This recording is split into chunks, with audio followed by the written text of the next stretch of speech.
ஆய் காட்டுங்க. வணக்கம் வணக்கம் வணக்கம். முக்கியமான செய்திகள் இன்னைக்கு பவானிக்கு இப்ப பிறந்த நாள், அதனால எல்லாரும் வந்துருங்க.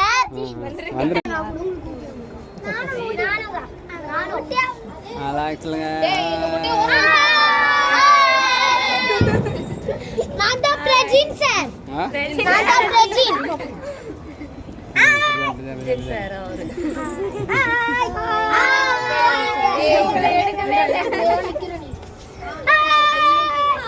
நூறல் போடுங்க. மழுவதுரா கேக் கந்திருக்குது. பண்ணி கொடுப்பா.